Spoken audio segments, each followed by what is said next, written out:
Adelante. Que está con nosotros Sebastián Arcuri, CEO de Scotiabank, uno de los bancos más importantes de nuestro país. Sebastián, ¿cómo estás? Bienvenido a RPP. Buen día, Valeria, un gusto estar aquí contigo y con toda la audiencia.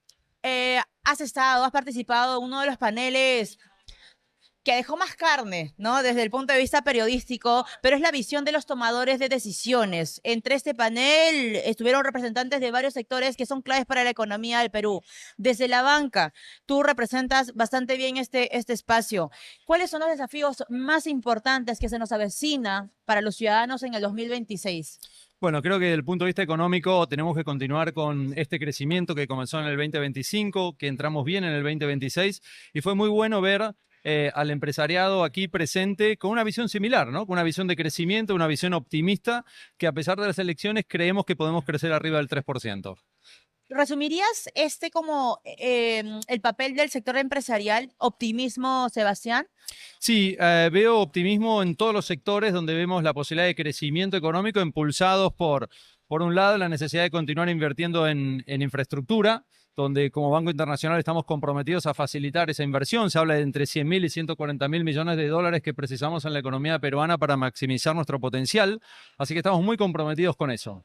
Lo cierto es que este optimismo va de la mano justamente con una información que se acaba de revelar del Banco Central de Reserva que a octubre de 2025 estamos en tramo optimista, ¿no? Con respecto a la economía, con respecto a las inversiones entre los 3 o 6 meses. Sin embargo, vamos a tener una gran responsabilidad como ciudadanos de agarrar un lapicero y elegir a quien nos va a representar tanto en Palacio y en un Congreso de la República con doble cámara, situación que repetimos después de casi 20 años. ¿Qué tan importante y qué rol juega el voto informado, Sebastián? Bueno, es fundamental, ¿no? En total se hablaba de que tenemos más o menos 13.000 autoridades a nivel nacional que cambiarán el próximo año. Entonces, votar es súper, súper importante. ¿Cómo podemos contribuir desde el sector privado, no? Y nosotros en Scotiabank tenemos un programa justamente de voto informado que tiene 3 pilares fundamentales. El primero es informarle a todos nuestros funcionarios y colaboradores la importancia del voto, ¿no? Creemos que a mayor participación de votantes, mejor decisión electoral. La segunda es cómo votar, porque como tú bien decías, este año se vota diferente, vamos a tener una papeleta, hay que elegir autoridades, hay un tiempo máximo para poder hacer esta decisión, entonces prepararse para llegar con información. Y la tercera es cómo trabajar en un mundo donde los fake news pasan a ser cada vez más importantes y creemos que como institución privada con acceso a fuentes fidedignas, como la de ustedes, por ejemplo, podemos ayudar a nuestros colaboradores a que tengan la información correcta para decidir al momento de votar. Y esto de entender el ABC, ¿no? Porque creo que es muy importante para todos nosotros qué cosa va a elegir el Senado, porque es importante una cámara, una doble cámara, ¿no? ¿Qué va a elegir? ¿Qué va a poder hacer un diputado? ¿Cuántos son? La representatividad, porque si bien es cierto, tú hacías referencia a la cédula, esa cédula que parecía un papelote en el colegio, eran 39 agrupaciones políticas y no va a ser sencilla esto de va a haber como una lluvia de ideas y es importante también la confianza en los medios de comunicación. Exacto, y ahí lo que nosotros trabajamos es sobre todo cómo separar los fake news, ¿no? Entonces ahí trabajamos mucho para llevar esa información a nuestros colaboradores, utilizando inteligencia artificial, separar lo que es verdadero de lo que es falso, de forma tal que el proceso en sí ya es complejo, por lo menos tengamos la mejor información para hacer la mejor elección. ¿Qué rol juega, Sebastián, la presencia del sector privado en las universidades, conversando con los jóvenes? Porque no es menor el número de jóvenes quienes van a ir a votar por primera vez en su vida por una doble cámara. Claro, tú fíjate que la generación Z cada vez tiene más influencia en las decisiones políticas, ¿no? Y ahí nosotros tenemos, además de eso, una gran población de colaboradores que viene de esa generación. Entonces, nuestra responsabilidad es doble y tratamos de trabajar en 2 frentes. Por un lado, en el sector de información pública, donde podemos estar presentes, sea este medio, sea universidades, sea foros. Hemos estado hace poco en el CADE, hemos estado en Perú Sostenible, donde podemos brindar información. Y por el otro lado, con nuestros colaboradores, donde los educamos, tratamos de enseñarles. O sea, tanto interna como externamente, como sector privado, tenemos que estar presente para hacer la mejor decisión posible en estas elecciones 2026. Ahora, el tema de las elecciones para ti no ha sido ajeno, tú eres argentino, hace poco Argentina también estuvo envuelta en un clima electoral. Eh, ¿Qué visión tienes de nuestro país en términos electorales, sabiendo que la situación en Argentina tampoco ha sido tan sencilla? Exacto. Bueno, mira, lo primero es, nosotros del sector privado vamos a continuar apoyando todo lo que es educación cívica para que el proceso electoral sea lo mejor posible. Nosotros no tenemos una visión política de qué elegir, pero sí de cómo elegir, ¿no? Entonces, en ese cómo elegir tratamos de contribuir y de que sea dos cosas, lo más informado posible y lo segundo, creemos que a mayor participación, mejor decisión política. Esto se da en general alrededor del mundo. Cuanto más participa la ciudadanía, más válido y mejor representación se tiene. ¿Y por dónde ir en este punto? Decirle a los ciudadanos, oigan, también es nuestra responsabilidad sobre a quién vamos a elegir, vayan a votar en medio de una situación donde la confianza a las instituciones está bien golpeada, Sebastián. ¿Por dónde debería ir el Es discurso? que yo creo que son dos cosas diferentes. Las instituciones van por un lado, pero el voto está por arriba de las instituciones, porque el voto es que decide quién va a estar sentado en esas instituciones. Entonces la invitación, con mucho respeto, es vamos a votar, hay que votar a mayor participación de voto, mejores decisiones. Los primeros paneles de este evento, Sebastián, iban por lo económico, ¿no? Que probablemente vamos a crecer por encima de lo que se tenía las expectativas a inicios de año.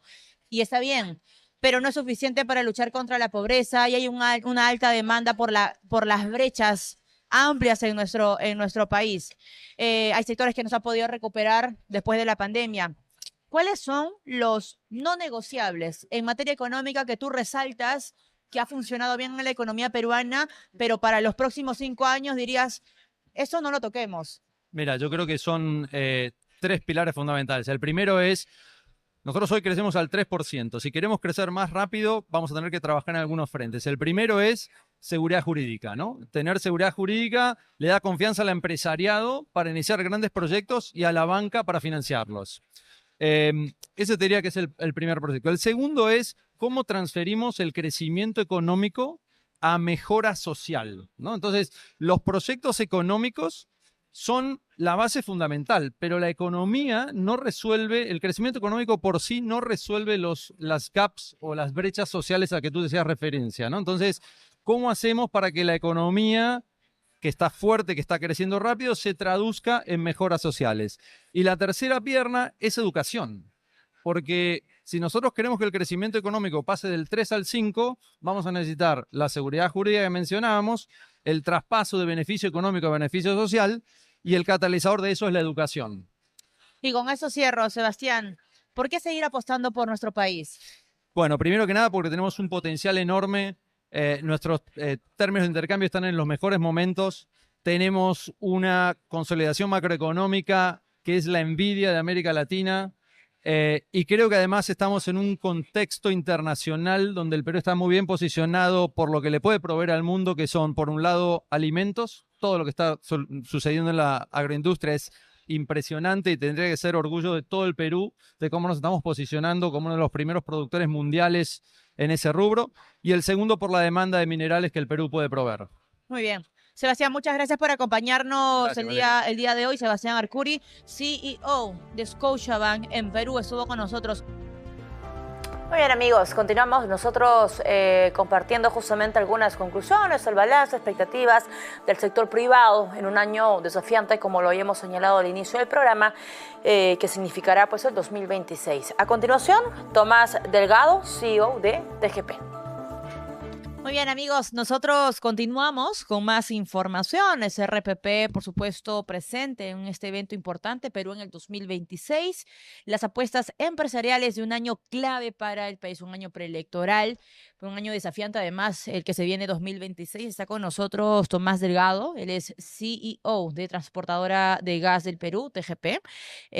Ha participado, además, en uno de los paneles interesantes que lleva por nombre Las oportunidades del vacío productivo del país. ¿Cómo está, Tomás? Bienvenido a RPP. Hola Valeria, gracias por la invitación. Un panel además muy interesante porque devela o muestra y comparte además con la audiencia el rol fundamental que juegan algunos sectores. En este caso, el sector hidro para nuestro país, hidrocarburos. Sí, sí, efectivamente en el panel justo mi participación fue luego de la del sector minero y creo que cayó muy bien porque después de hablar de las grandes oportunidades que tiene el país en el sector minero, siendo hoy uno de los países con las reservas más grandes de minerales para todo lo que es la transición energética a nivel mundial, eh, viene el sector energético, que es el que le da la energía, porque todo esto necesita energía. Y ahí el mensaje fue muy claro, digamos, Perú tiene una gran ventaja competitiva que tienen muy pocos países en el mundo y menos en América Latina, que es la reserva de gas natural tan grande que tiene. Y creo que en la discusión fue muy interesante destacar que todo este potencial que tiene Perú de crecimiento económico en los próximos años, tienen un basamento energético muy importante que le da la base para explotar toda esta potencial que tiene el país. El año que se nos viene es un año particular para nosotros, los ciudadanos. Vamos a elegir al próximo presidente o presidenta de nuestro país, un Congreso con doble cámara después de casi 20 años, muchos jóvenes votando por primera vez. Sabemos además, Tomás, que es muy probable que el tema de gas esté presente en las propuestas, ¿no?, de los candidatos electorales, los candidatos a la presidencia. ¿Por dónde debería ir el debate? ¿Por dónde debería ir la propuesta si es que queremos acercar este elemento a más peruanos, que sean, a ver, que paguen menos por un gas en casa, como muchas familias en Lima, por ejemplo, lo tienen? Sí, efectivamente, y ojalá sí sea, porque la verdad es que el tener esta base de energía tan sólida como tiene el país, tiene que colocar este tema como principal tema de discusión. Y justamente el tema para mí es cómo sacarle el mayor provecho posible a esta bendición que nos ha dado el Dios de tener este reservorio energético tan importante que, vuelvo a repetir, no tiene la mayor parte de los países. Nosotros en ese sentido hemos presentado un proyecto para hacer un gasoducto, un segundo gasoducto por la costa hasta el sur del país, para justamente llevar este recurso energético al sur, no solamente desde el punto de vista de masificación, de llevarle a más peruanos el uso del gas natural, sino también desde el punto de vista eléctrico. Digamos, hoy Perú necesita mayor generación de energía eficiente, eso lo dice el COES en todos sus estudios, y justamente nosotros le estamos ofreciendo al país una inversión privada de 2.000 millones de dólares para poder materializar y que este gran beneficio que tiene muchos habitantes del país se pueda extender al sur y que la ansiada masificación pueda tener mayor... Esta es una propuesta Sí. todavía. ¿Cuándo La propuesta empezamos a nosotros lograr? la presentamos el año pasado, estamos en discusiones con el Ministerio de Energía y Minas. Ojalá podamos finalizar esas discusiones y materializar el go del proyecto. ¿Hacia cuánto? ¿Hacia 2026, Bueno, a 2027? ver, este es un proyecto que tiene la ventaja de que constructivamente no es tan complejo como el gasoducto actual. Ajá. Acuérdense que nosotros manejamos un gasoducto actual que atraviesa la selva virgen, después sube a más de 4.000 metros sobre el nivel del mar, o sea que ha tenido unos desafíos geográficos muy importantes. Este segundo gasoducto no es geográficamente tan complejo porque va por la costa. Creemos que en 2 años son suficientes para la construcción. A eso, por supuesto, le tienes que sumar todo lo que es los permisos ambientales, y los permisos en general, y ojalá el país pueda aprovechar esta inversión que, vuelvo a repetir, es una inversión privada, no tiene ningún tipo de subsidios ni ningún tipo de ayuda estatal. Y ya para cerrar, Tomás, lo crucial además que será para todos los ciudadanos estar informados a la hora de votar. Se ha hablado mucho del famoso voto informado en este espacio donde también hay mucha participación del sector privado en un contexto electoral como el que estamos viviendo. ¿Cuál es el llamado que tú haces? El llamado que yo hago es que efectivamente en este voto informado que tú mencionas se ponga y las propuestas de los candidatos le den el valor en sus planes de gobierno a desarrollar el gran potencial energético que tiene el país, no solo desde el punto de vista de masificación del gas, que es absolutamente importante para el ciudadano de a pie, sino también desde el punto de vista energético, que le va a dar la base al país para continuar creciendo y convertirse en mayor productor de cobre del mundo. Perfecto. Tomás, muchas gracias por acompañarnos en esta edición. Tomás Delgado, CEO de TGP, transportadora de gas del Perú, estuvo con nosotros. Regresamos con más. Gracias. Hacemos una pausa, compañeros. Regresamos con más.